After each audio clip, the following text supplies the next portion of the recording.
So hi, this is Jody Colegrove with Quantum Techniques. We have the most comprehensive diagnostic form of energy medicine in the world today. So here at Quantum Techniques, or QT as we like to call it, we practitioners work with people all over the world on the phone, remotely, in the comfort of your own home to help you find out what's bothering your health and what you can do about it. So I'm here with Curren, John Curren, and so we're having yeah. So we're doing these QT talks to kind of explain a little bit more about what quantum techniques is and what we do. So today we wanted to talk about toxin testing. And so let's say, well, what's a toxin? Well, a toxin can be, and we usually break it down into 5 categories, as Jay reminded me. We have ingestants, inhalants, contactants, injectants, and EMF.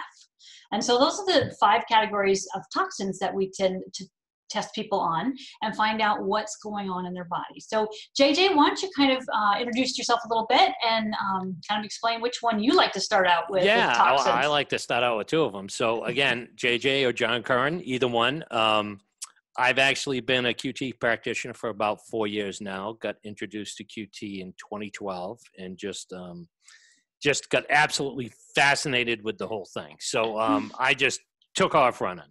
I live in Florida with my wife, Heidi.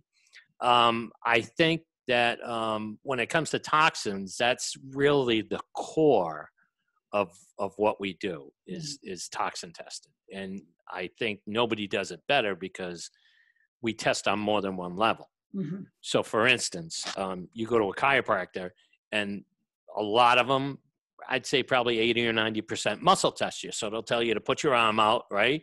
Mm-hmm. And are you strong or weak? Right? And they'll tell you to, okay, hold this pill right here. Okay. Hold it there. Hold it next to your heart. Are you strong or weak? I'm strong. Okay. Then take that pill.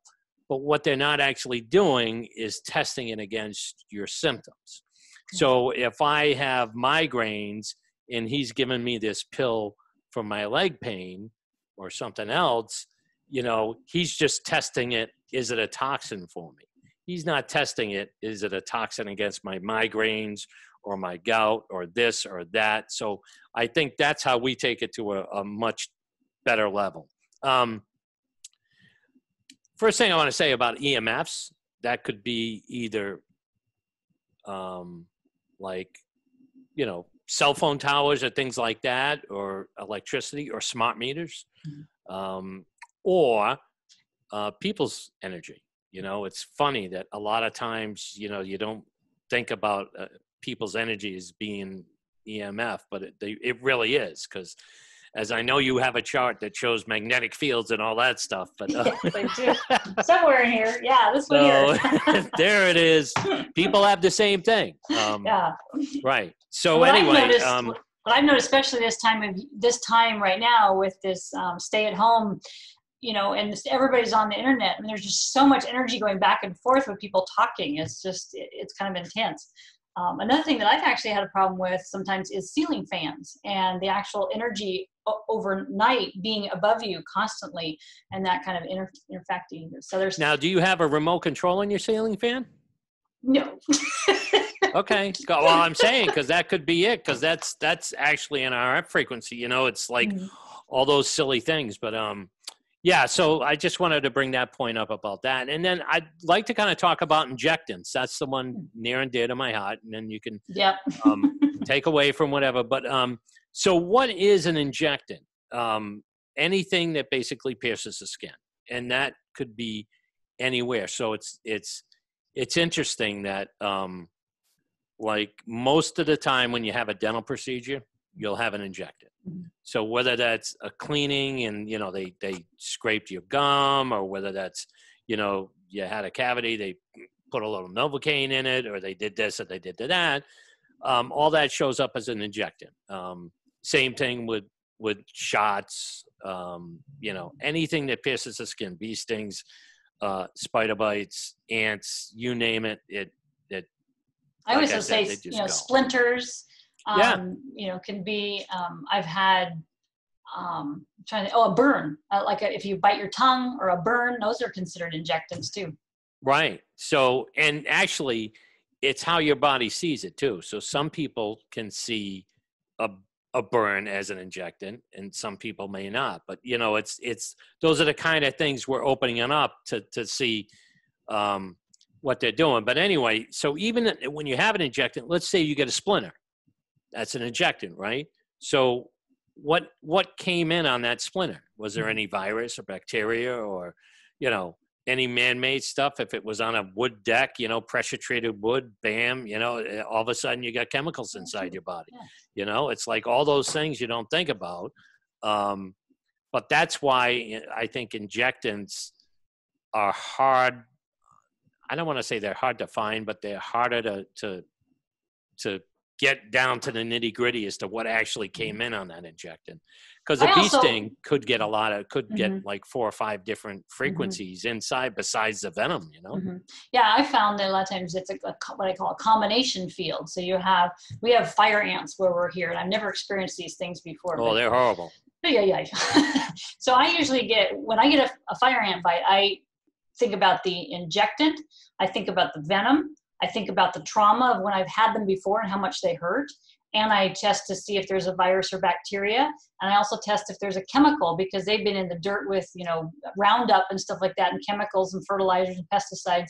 So I do them as a combination scan and say, okay, what part of this came in as an injectant? And that's helped a lot for the pain and inflammation to go down. Yeah. And it's funny. The injectants also usually go right to the joints. Because it's inflammation anyway, right? The venom is especially spider bites, very, very bad for the joints. Anyway, so you want to continue on with something? We've talked a lot about injectants. Well, me and fire ants and, you know, whatever you got down there in Florida. Yeah, we have our fire ants. Oh boy, do we ever. The darn thing about mosquitoes here. I'm used to Colorado mosquitoes where, you know, they're like, and you're like, hey, there's a mosquito. And here they are silent and they hurt. Or not don't hurt, but they're deadly because it's like, you know, they just get you. And I'm not used to not being able to hear them and alert myself I need to be inside. So my husband laughs at me because I'm like, no, they're not out yet. And he's like, okay, if you want to believe that. All right. So some of the other things that we test on toxins is ingestants and contactants and and inhalants. I think inhalants is something that I've kind of dealt with a lot too, because I have a belief way back in my life from a trauma that the world is not safe. And I would say that 90% of the people that we work on have that same belief. And so it's nice that I've really had to work on. And what did that, do you mind sharing what that came from, Jody? It was an early trauma at the age of 7. Right. And so it came back in childhood and your body just remembered that and kind of correlates it with things happening today. Yeah. And so it's like, I kind of have a fear of the world and of people. And so I've really worked on it. So every so often it wants to, you know, raise its ugly head. And I said, no, you know. So one of the things that like I've done during this stay-at-home time is I've said, okay, yeah, everybody feels right now the world's not safe. We've got this, you know, virus out there that no one understands. And I said, okay, instead of me living out that belief that I've had, I'm going to choose to view the world as a wonderful place of joy, beauty, and love. So every day I've posted on my Facebook page since this whole thing started, what I look out into the world and see as a joy, beauty, and love. And sometimes it's, you know, something funny. Sometimes it's a beautiful picture. Today I posted a picture of a gardenia, you know, so that's the smell. But it's never fire ants. No. And I really made really tried not to complain, you know, because I just don't think that is helpful, you know, and stuff like that. So I've tried to do that as my part to overwrite that belief. So we work with people on that belief, but because I have that belief that was laid down, I am a little bit fearful of inhalants because it's something I can't see and I never know when it's going to kind of show up. And so I just have to be aware of, oh, I'm smelling that. Okay. I can just release an inhalant healing code and let it go instead of going down that fear road. Right. And so part of QT is getting you to see a different perspective, but then also having you stop going down the same thought process. And so we're changing that slowly as we work with you. So that's like, and I just had a client the other day, I'm so proud of her. She's like, I had symptoms again. Instead of saying, oh, now what? She said, oh, I bet this is some sludge that I need to take care of. I'm like, nailed it. You know? Because then you're like, hey, I have empowerment to get through this. I'm not just a victim of the world. And So when you're doing inhalants, so a lot of times when you're starting out with a client, you normally find inhalants or contactants in their field? I do. And that's a little bit of a loaded question. I don't want to go too far down a rabbit hole. But I know it is. But yes, we typically find, several ingestants that people have, several inhalants, contactants. A lot of times it's laundry detergent. That's always a big one. Yeah, essential oils sometimes can be, because it can be too powerful for the person's body and they have too much inflammation in their body, and so they're reacting to everything around them. And people come to us that are usually alternative, and so that's one of the things that I have to say, let's just wait for a little bit on that. Right. But yeah, so we take it their whole, mold is another one, and so we're always kind of finding out, okay, for your symptoms, what inhalants are bothering you? So I really try to find what those are. Sorry, boy, that's bad. And then that way you can change that and not have that in your environment, or clean up the mold or whatever it is, so that you don't have that. So it allows your body to start healing again. Right. So for instance, back to the laundry detergent, if somebody's bad on a laundry detergent because of a fragrance, and they use it on their clothes and they use it on their bedding, and then they're always getting that inhalant. Yeah. So no matter how much work they do, no matter how many, even if they don't do QT, no matter how many aspirin they take, they're still going to have a headache, or they're still going to have those symptoms. Yeah. Right. Yep. Yeah. So and then that's one of the things. It's like, if you're wearing it, you're sleeping on it.